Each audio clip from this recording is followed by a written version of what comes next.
건강 365 포인트 쏙쏙. 우리가 꼭 알아야 할 부분들을 정리해드립니다.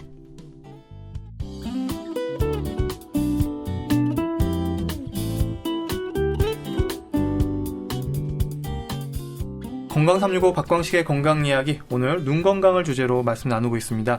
KBS 홈페이지와 유튜브, KBS 콩, 그리고 팟캐스트로도 서비스되는 건강 365 포인트 쏙쏙, 한림대 동탄성심병원 안과 한재룡 교수와 함께합니다.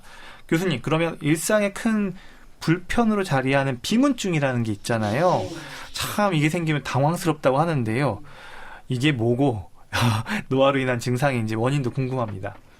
네, 비문증은 말 그대로 비문, 먼지가 떠다닌다 이런 뜻인데 다른 말로 날파리증이라고도 표현을 하지요. 그 눈은 아까 말씀드렸지만 구형, 공처럼 생겼는데 그 안을 채우고 있는 물질은 물 같은 것이 들어있습니다. 일단 기본 투명한 물 같은 게 들어있어서 빛이 이제 안으로 통과해서 신경까지 도달해야 되니까요. 근데 그 부분을 채우고 있는 물 성분 중에 유리체라는 부분이 있는데 유리처럼 원래 투명해야 되죠. 원래 투명합니다. 어렸을 때부터는. 근데 그것이 나이가 들면서 변성이 일어나서 조직들이 뭉쳐지거나 그래서 부유물 떠다니는 게 생깁니다. 일종의 노화 현상이라고도 볼 수 있는데 젊은 사람들도 꽤 많이 있을 수도 있고요. 개인차가 있으니까요. 그런 것들이 떠다닐 때 이제 빛이 들어와서 그림자가 지니까 왔다 갔다 하는 그런 현상이 보이고 작은 점부터 실타래 모양 큰 덩어리 날파리, 파리, 곤충이 왔다 갔다 한다는 정도로 느낄 정도로 여러 가지 크기와 사이즈는 차이가 있습니다. 이런 게 왜 생기죠?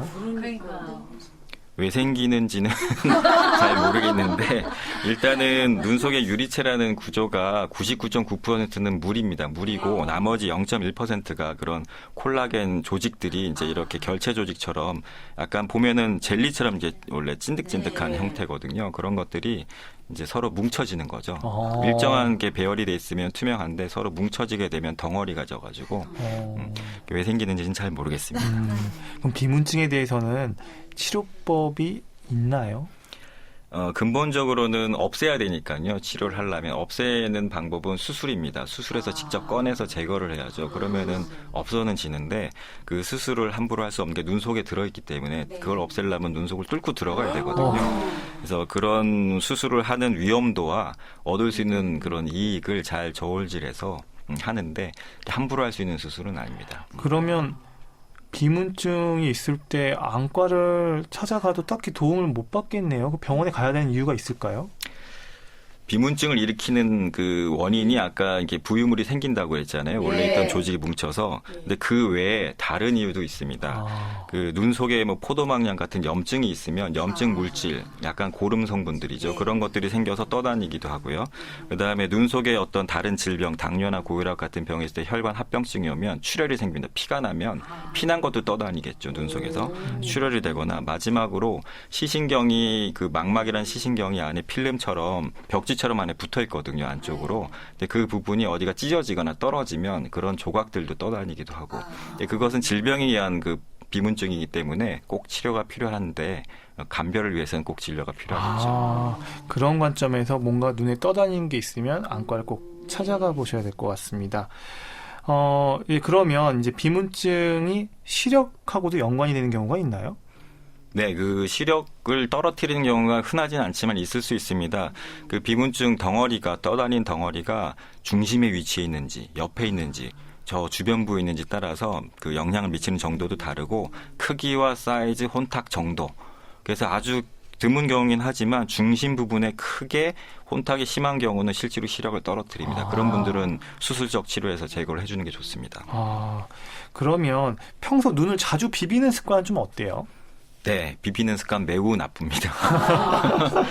눈은 절대 건드리면 안 된다고 저는 생각하고요. 왜냐하면 비비는 순간 뭔가 기계적 자극과 외상이 일어나고 비비면은 눈꺼풀 쪽에서도 이제 눈꺼풀이 붓죠. 알레르기 반응 증상이 생길 수 있고 흰자 부분에서도 결막염도 잘 생기고요. 건조증도 유발시킬 수 있고 눈을 비비는 순간에 눈이 공처럼 생겼는데 약간 눌러지거든요. 눈 자체도 약간 눌러지면서 비틀어지니까 그것 때문에 수정체가 손상해서 백내장도 빨리 내려올 수 있고 그 속 안에 있는 유리체에도 영향을 줘서 유리체 혼탁, 비문증이 발생하는데도 영향을 주고 마지막으로 그 시신경도 눌려지면서 찢어지거나 떨어지게 하는 망막박리나 이런 큰 실명을 일으킬 수 있는 병도 생기는 원인 중에 하나라고 볼 수 있습니다.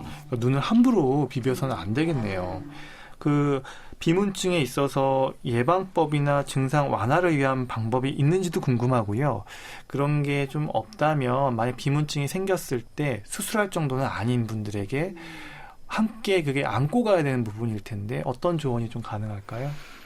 예방법이라고 한다면 아까 말씀드린 그 눈 비비는 또는 부딪히거나 이런 외상 이런 걸 그 피하기 위해서 보호용 안경이나 뭐 선글라스 야외에서는 뭐 특히 뭐 작업할 때는 보안경 같은 걸 꼭 쓰시는 게 좋겠고요. 그다음에 과도한 눈 사용 뭐 아까도 얘기했지만은 뭐 스마트폰이나 TV나 여러 가지 이제 눈을 많이 쓰는 일들이 많아지는데 그런 것들도 눈 속에 그 영양 물질을 소모시켜서 비문증을 일으키는데 약간 영향을 준다고 보고 있고요. 그다음에 전신적인 탈수, 물이기 때문에 물이 빠지면서 덩어리가 뭉쳐집니다. 안에서 탈수 증상도 별로 좋지는 않은 것 같고요. 그래서 뭐 과도한 음주도 피해야 되겠고 너무 심한 운동 이런 거. 운동했을 때 항상 수분 공급을 충분히 해주시는 게 좋겠습니다. 마지막으로 전체적인 건강. 신체 건강이 중요하기 때문에 건강한 생활 습관, 눈에 좋은 뭐 음식물 섭취한다든지 이런 것도 다 전반적으로는 눈 비문증에도 도움이 되고 눈에도 도움이 될 수 있겠습니다. 그리고 이미 비문증이 생긴 분들을 위한 조언이랄까요? 생긴 분들은 일단은 더 이상 늘어나지 않게 하는 게 좋겠으니까 얘기 드린 그런 것들을 다 신경 쓰는 게 좋겠고 적절히 안과에 와서 현상과 그 상태를 체크를 하면서 작아지거나 그 생겼던 것들이요. 작아지거나 오히려 위치가 중심에 있으면은 느껴지는데 눈 밑에 쪽으로 가라앉으면 또 안 느껴질 수도 있거든요. 있다 하더라도. 그러니까 그런 방식의 치료를 좀 시도하고 있으니까 적절히 치료하면은 도움은 될 수 있습니다. 네.